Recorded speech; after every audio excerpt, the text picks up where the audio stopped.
So good, so good, so good. New markdowns are on at your Nordstrom Rack store. Save even more, up to 70% on dresses, tops, boots, and handbags to give and get. Because I always find something amazing. Just so many good brands. I get an extra 5% off with my Nordstrom credit card. Total queen treatment. Join the Nordy Club at Nordstrom Rack to unlock our best deals. Big gifts, big perks. That's why you rack.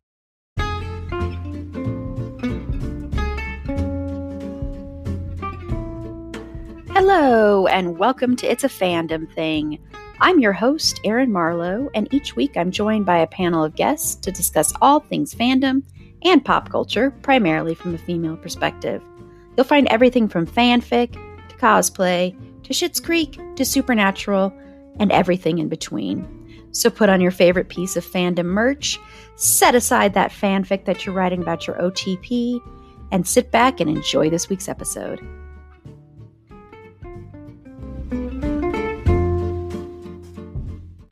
Hello, and welcome to this week's episode of Pop Culture and Fandom News. I'm your host, Erin Marlowe, and on Friday's episode, we are continuing our little mini celebration of horror comedies and also kind of creature features in a way, with a look at the 1990 film Arachnophobia. And joining me for that creepy crawly episode, and also this episode of Pop Culture and Fandom News, is Tiff. Hello, Tiff. Hi. Hey. Hello. Creepy crawlies. But I'm ready to get into some pop culture. Let's do it. Yes. And also, congratulations to Tiff. Tiff won, spoilers, night 3 of our horror trivia event, which was rules for surviving a horror film. It was a fun night. It was so much fun. I was sharing on the Discord, I had an amazing time. If you weren't there live, we had Moth, Jen, Kim, Paula, and myself. And it was, those gals and theys are so hilarious. It's so much fun. I had a grand old time. It was like one of the most fun times I've ever had doing trivia. I don't think I've had a better time doing trivia before. So thank you so much. Yes, I am the winner. It was a tight game too. You're welcome. And it was awesome. And I agree. Like I said, though, I will probably never do that theme again because that was so hard for me. Coming up with those questions was so difficult. Right. But it was so much fun. You came up with some doozies. Well, thank you. I'm glad that I did. But I want to say, though, the contestants did so well. There were only 2 questions that nobody got. Only 2. Yep. Out of, there's 8 times 4 is 32. Thank you.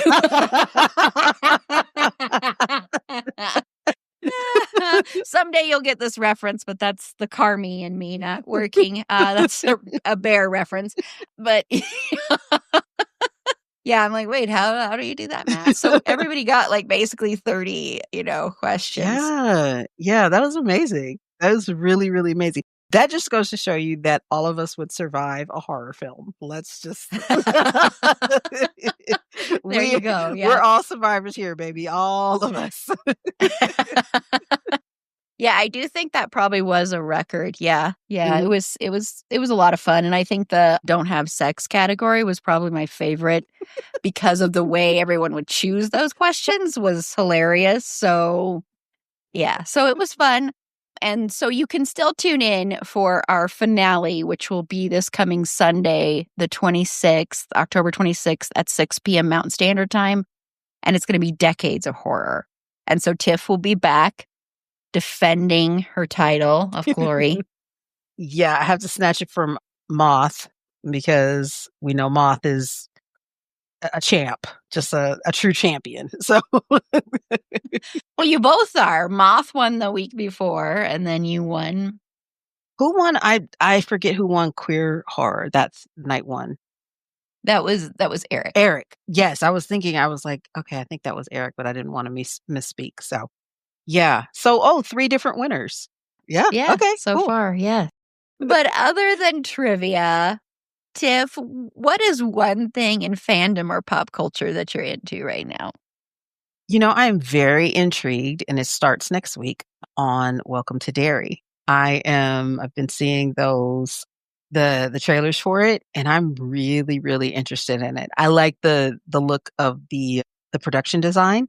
It gives very, very 60s to me. So I like when they kind of use that authenticity in film and television. So I'm looking forward to it. I think HBO might have a real winner on their hands with this. And see, perfect timing. This is when you bring out spooky stuff like that. How about in spooky season?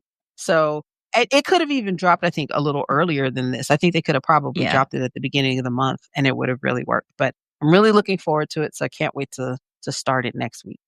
Yeah, I'm excited about that one too. Yeah. Yeah. I think it's going to become like my Sunday show that my sister and I watch together. So once trivia is done, but yeah, I'm really, really excited about that one too. It looks really fun. Yep. And I'm sure you'll hear more about that. I'm sure, in the Absolutely. coming weeks once we see that. So, because Tiff will be on the next 2 weeks of episodes. Well, I'm going to first mention this movie, and then I'm going to mention something that is going to probably piss off 100% of my panelists and probably a lot of you out there. So I apologize in advance for what I'm about to say. So earlier today, after I watched Arachnophobia, I watched this movie called Friendship, which is on HBO Max. A lot of people love this movie. I gave it like 2 stars on Letterboxd. And it's basically the story of this. I mean, the IMDb description is a suburban dad falls hard for his charismatic new neighbor and friendship-wise. And the suburban dad is played by Tim Robinson, and his character is named Craig. And the other guy is played by Paul Rudd, and his name is Austin. And so it's kind of like a take on the male loneliness epidemic, but Craig is very weird, like very weird, and kind of becomes obsessed in a way. And it's a very independent movie. And I think it was because Craig was so off-putting that it was hard to watch, which won't always be a detractor for me, but it was just really off-putting. I do think men would probably like this more than than I would, I guess. Maybe that's just kind of my take on it. But really what I want to talk about, and I know this is going to piss so many people off, and I apologize in advance, but I'm watching this and it hits me.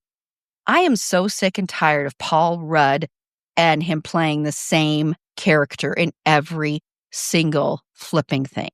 This whole, adult who is not really an adult and a man-child almost.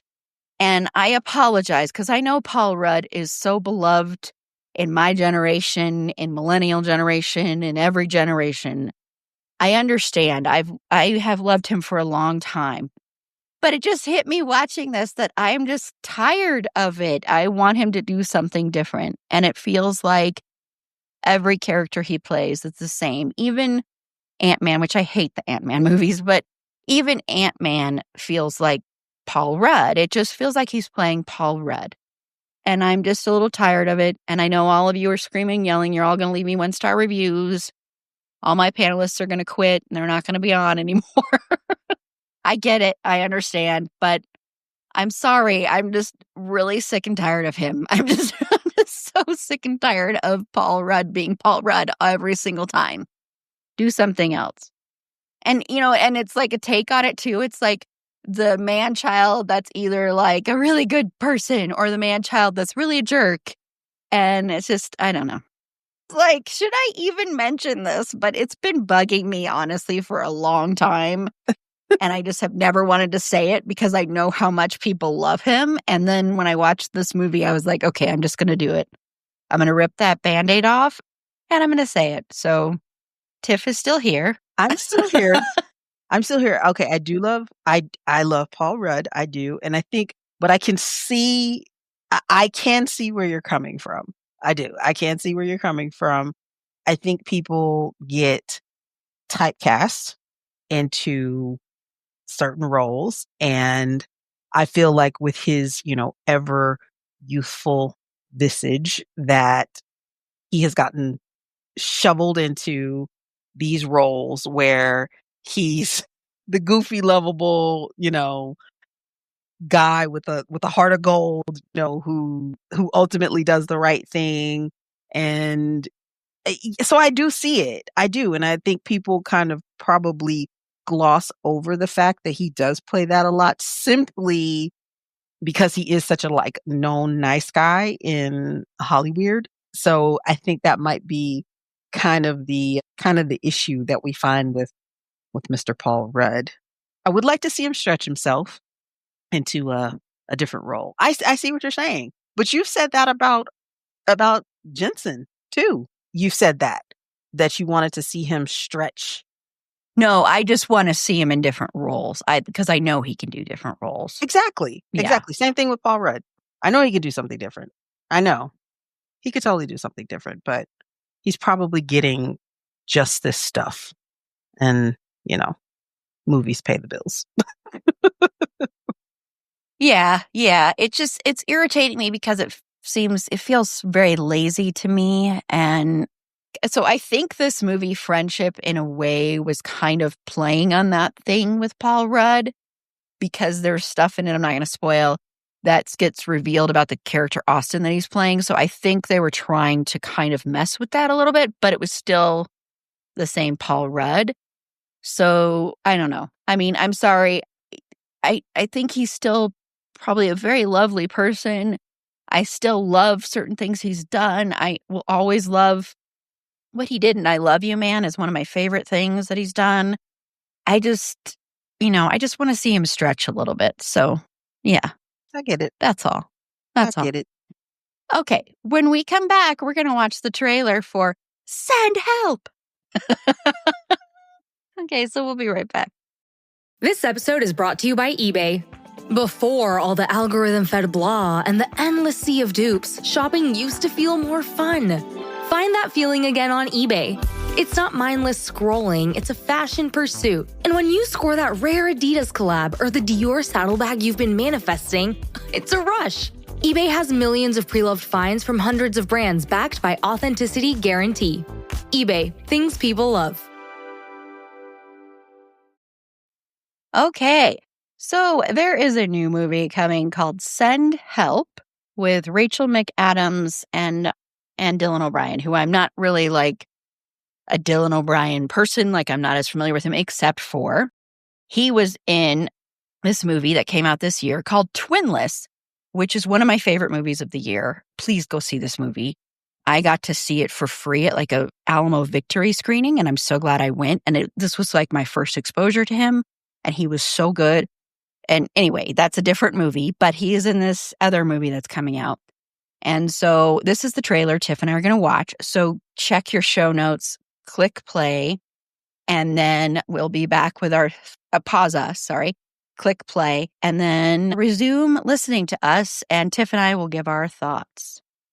So we just watched the trailer for Send Help, which I also forgot to mention. It's a Sam Raimi film. So, and their advertising, it was saying, of course, if you watch the trailer, it says from, who did The Evil Dead and who did Drag Me to Hell. So it's definitely leaning to the horror aspects of stuff he did.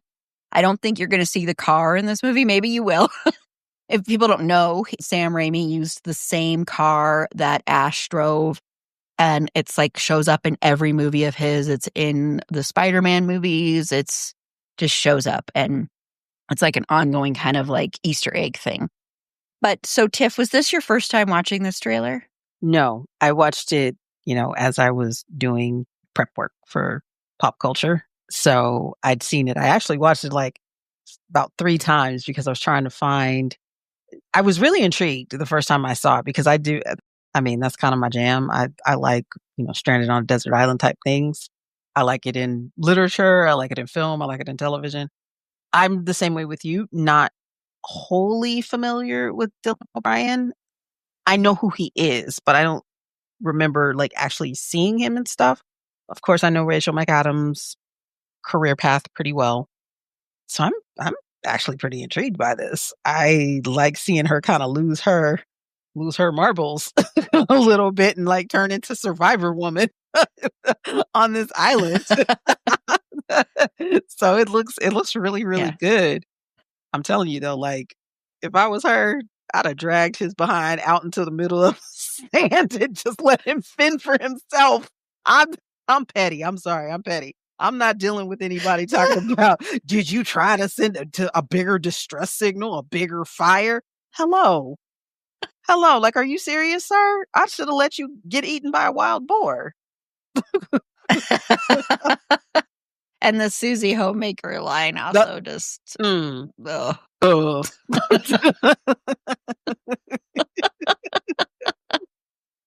But it looks like she's having fun, like torturing him. Yes. Is what it looks like. And it looks very much, to quote Carla, like a tropical eat the rich misery. It looks very much, and that's kind of a theme that's happened a lot in the past few years, which, gee, I wonder why. There are a lot of movies that are like that, the eat the rich thing and, criticizing billionaires and critiquing people in power. And so I like that aspect. Rachel McAdams is one of the most underrated actresses in Hollywood, in my opinion. I think she's undervalued because she's so good. And she looks like she's having a lot of fun in this. I'm trying to think of like the last time, in Mean Girls, but that's kind of different. But she normally doesn't play characters like this. Yeah. And so it looks like it's a lot of fun. Dylan O'Brien, like I said, I wasn't familiar with him until I saw that movie Twinless, which once again, please go watch that movie. It's so different and unique. Very dark comedy. And I know he was in that Teen Wolf show, and that's why everybody loves him. But I never watched that show.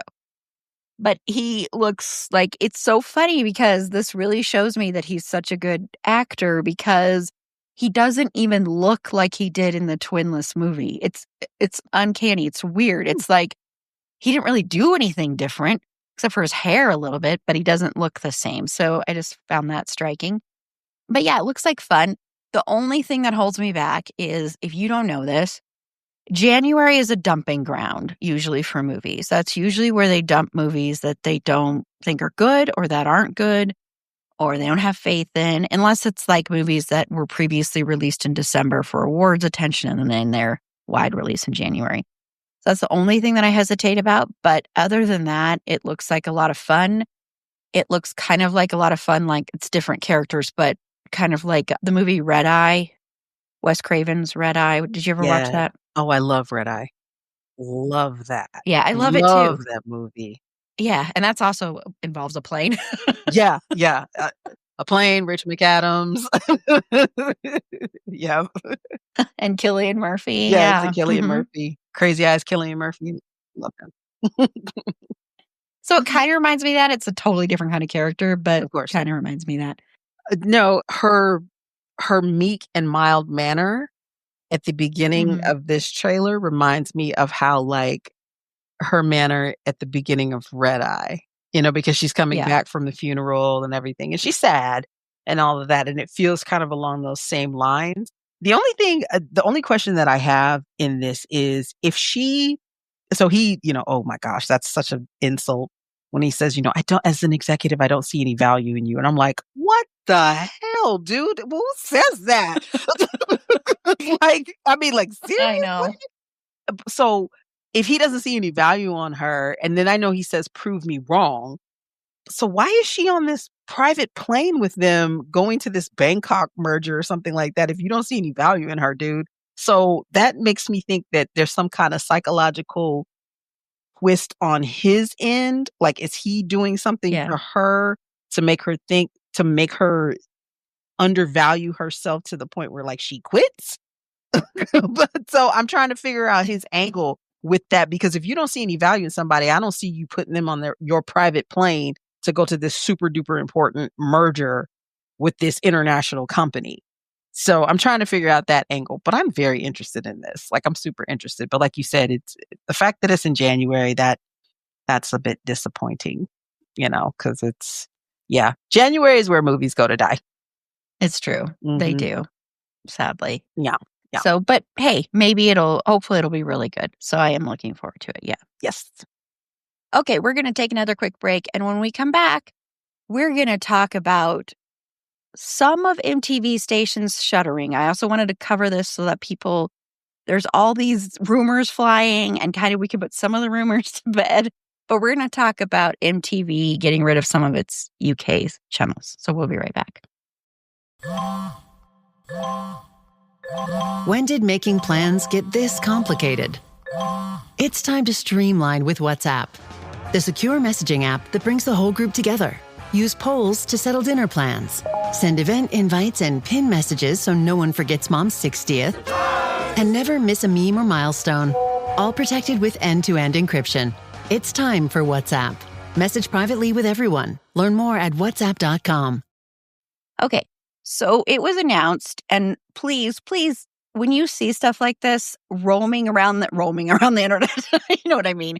Like all these other sites that you've never heard of, like reporting that MTV is shutting down and closing their doors on December 31st.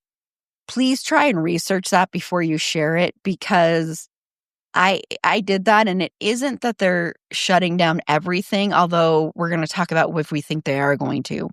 But they are shutting down some UK channels, some 24-hour music broadcaster stuff that was there after 40 years. That's like MTV 80s, MTV 90s, MTV Music, Club MTV, and MTV Live on December 31st. So, Tiff, do you think eventually it will end up that MTV will just shutter completely, or what? And do you think this is just kind of like another casualty in the world of streaming? I think so. Simply because nobody goes to watch. Number one, music videos aren't a big thing anymore. When we were coming up, 80s, 90s, in the early 00s, it was a big deal when a new music video dropped because the production values were literally like mini movies. They spent millions of dollars on these things, the choreography, the locations, and things like that. I mean, if you think about it, think about Aaliyah's video for Rock the Boat.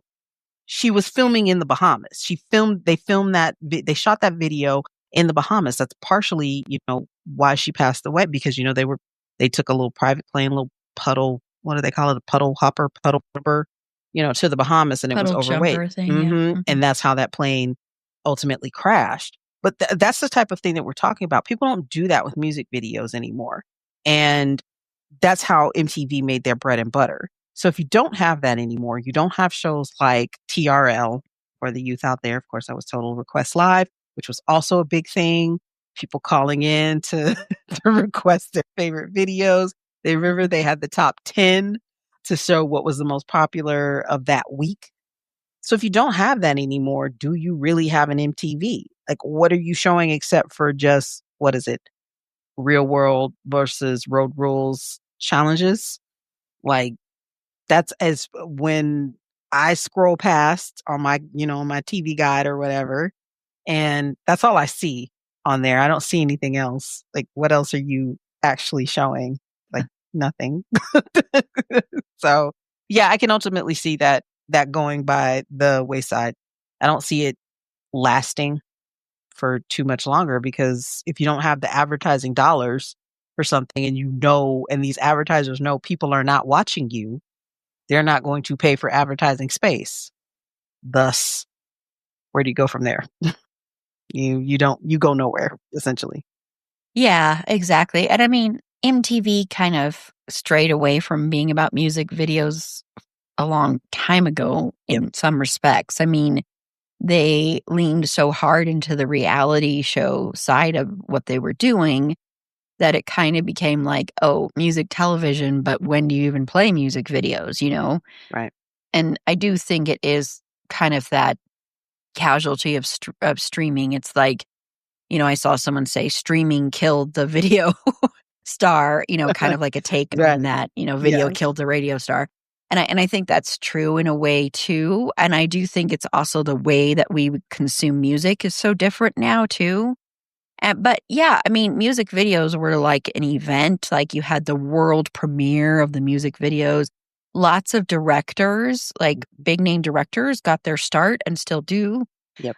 Recording music videos. Shout out to Carla, who shared with me that Ethan Hawke directed the Lisa Loeb, wasn't it the Lisa Loeb song, the Lisa Loeb song Stay, that video, Ethan Hawke directed that. I don't know if you knew that. I didn't know that. Carla shared a video with me where Ethan Hawke was being asked about that. So you have people like that. You have, Paul Thomas Anderson, who, is big right now because of One Battle After Another. And I mean, he's been big for a while, but right now.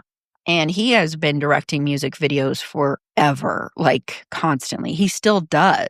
So they're still done. They're just not the big event they used to be. Yeah. And it used to be that's the way you would have credibility or the way you would get a new audience is through a music video. Yep.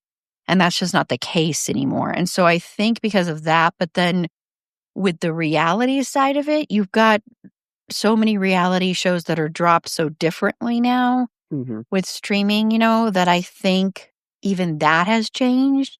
So it's like, it kind of makes sense from a business standpoint, I guess, for like, when people are thinking of money and capitalism. And I mean, MTV and all of that was bought out by Paramount and that big juggernaut that has become. Right. And so they, of course, because, and I want to say it's really great, they lost out on purchasing Warner Brothers, by the way. Warner Brothers declined their offer. Let's hope that stays. Yeah, definitely. Because I think Warner Brothers, after this year they've had with Sinners and One Battle After Another, and they're probably going to have like 2 movies in the Oscar race, I think they kind of have a little bit more of a leg to stand on because all these places are trying to purchase them. Netflix is also trying, which I don't want that to happen either. Please do not. Yeah, but I'm so glad Paramount lost. Oh my gosh, I was so glad that Warner Brothers said no thanks, but no thanks. Anyway, that's a totally different thing that we'll talk about at some point too. I was debating about that one, but I do think that's part of it is like, it's like how when HBO Max got, bought out and purchased, and then they became what they were for a little bit, Max, and then they like gutted things and got rid of things and shelved things. It's the same kind of thing, I think, that's going on where like they're just like, okay, we want to just have as little stuff as possible and only have stuff that we know for sure is going to make us money. And now that MTV can't make us money in the same way, right, we're going to get rid of it. So I do think it's going to end up happening here eventually. It just hasn't happened yet. And so I just also wanted to bring it up for that because I also wanted to point out when you see these stories and you see like, especially in the day of an age of AI, which I'm not saying there were AI parts of this, but please try and double check because people are sharing it like MTV is going away everywhere. And that's not really what's happening. And so try and just research it. I mean, granted, the headlines make it sound like it is, but still read beyond that. Yes. Yeah. The UK part is pretty tiny. It's like very fine. Yeah. For real. Yes.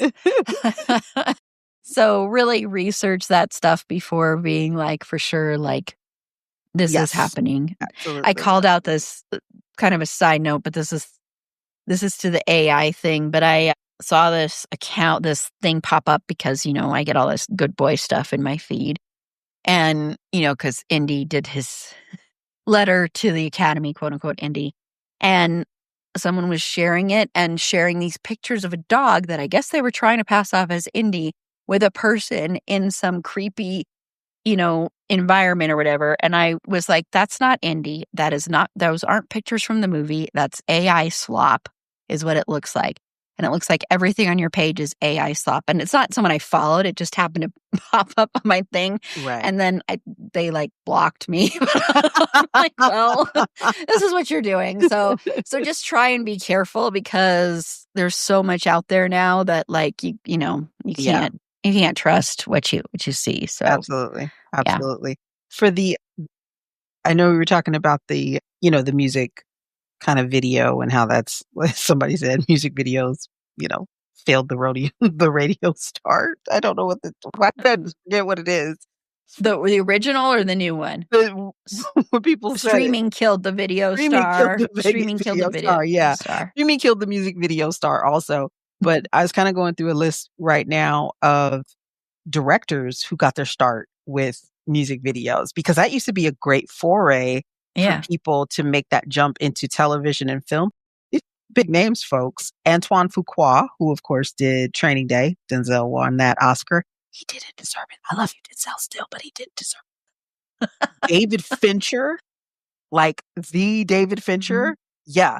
He directed videos for Madonna, Aerosmith, Paula Abdul, Billy Idol, and the Rolling Stones. Francis Lawrence, who did I Am Legend and 3 movies of The Hunger Games, Spike Jonze.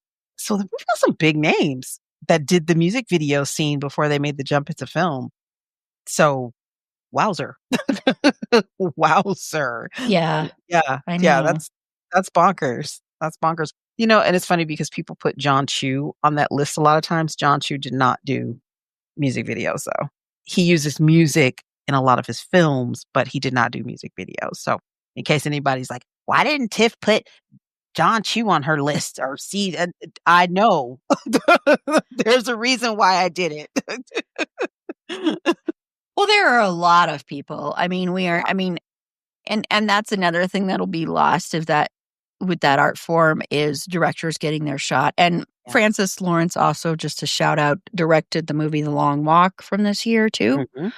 The movie that, just like, the saddest movie. Yeah, I heard it crushes souls. So Yeah, I don't think I can ever watch it again. I think it's gosh. fantastic, but I don't think I can ever watch it again. I say that now and I might, watch it again at some point. Ooh, it's a lot. But anyway, yeah, it's another sad part of it is losing that opportunity for directors to get their start. So right. yeah, it's a sad thing, it's the way I don't know, it'll probably happen soon. So I'm sure at some point we'll talk about that again. We've never really completely covered MTV on this podcast, which I guess is kind of shocking, really. But we will at some point. It'll be some December episode. For some reason in December, I like to cover things like that. But this December, we're talking about VH1 of love shows. So it's going to be... love the 80s. I'm so love looking that. forward to that. No, not those ones. Not those ones. The Rock of Love, Flavor of Love. Oh, Rock Not of the Love. I Love the 80s. Oh, darn. Okay. Rock of Love, Flavor of Love, all of those. Wait, Rock of Love is your Yeah. is your Bret Michaels, right? I don't like Bret Michaels, but I watch all this stuff with Bret Michaels. Well, I thought of you because as I was driving down the freeway, I thought of you, Erin, because there was a big Bret Michaels billboard, and it was like my his God. only Southern California appearance. And I'm like, oh my God. I need to take a picture for Erin, but I couldn't because I was driving. And I'm thinking, wait a minute. Is there anybody? I mean, seriously, are there people clamoring for Bret Michaels' appearances? Apparently. I guess he still actually sells out his shows. He does, he tours constantly. And Wow. I mean, he has a TikTok where he did a tutorial on his bandanas for a set. That man, I don't know. But yes, we'll talk about that when we talk about Rock of Love. And someday we're going to talk about Poison on this podcast. Goodness. So, I mean, that's my total, fast food type music. Your guilty pleasure. My junk food. Yes. Yeah, my sure. junk food is It's that fine. stuff.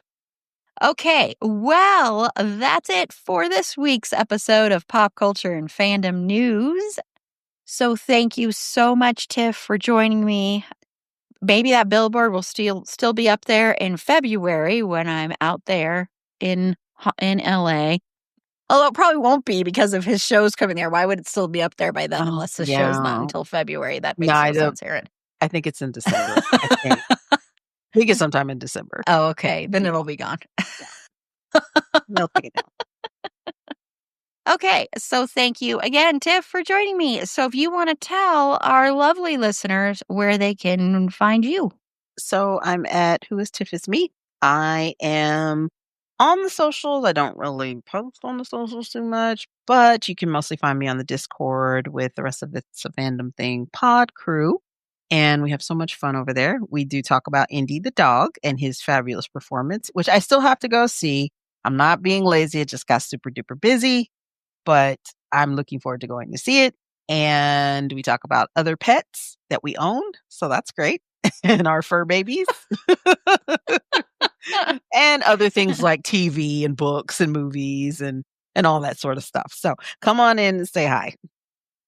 Yes, do. It's a safe space. I would kick you out if you were a bad person, of course, but it's a safe place for us. We have great conversations there, a lot of fun. So yes, definitely join.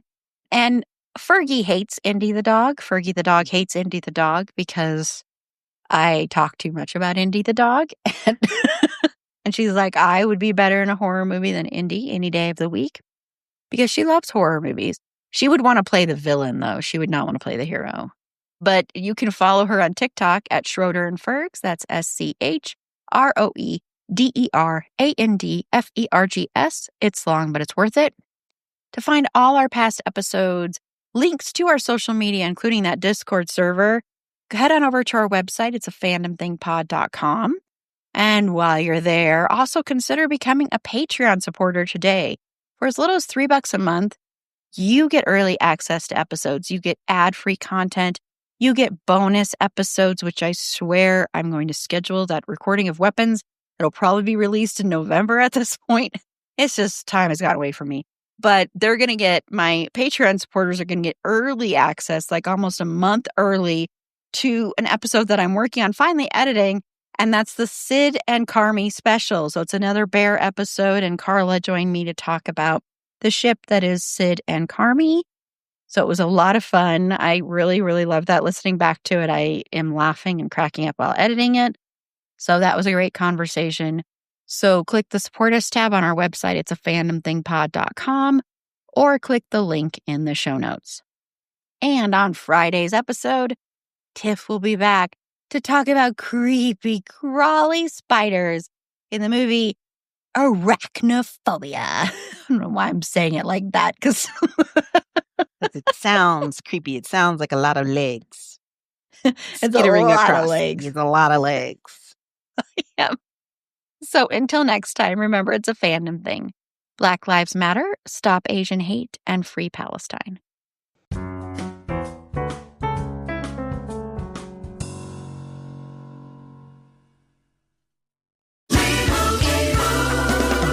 Doug. Here we have the Limu Emu in its natural habitat, helping people customize their car insurance and save hundreds with Liberty Mutual. Fascinating. It's accompanied by his natural ally, Doug. Limu, is that guy with the binoculars watching us? Cut the camera. They see us. Only pay for what you need at libertymutual.com. Liberty, liberty, liberty, liberty. Savings vary. Underwritten by Liberty Mutual Insurance Company and affiliates. Excludes Massachusetts.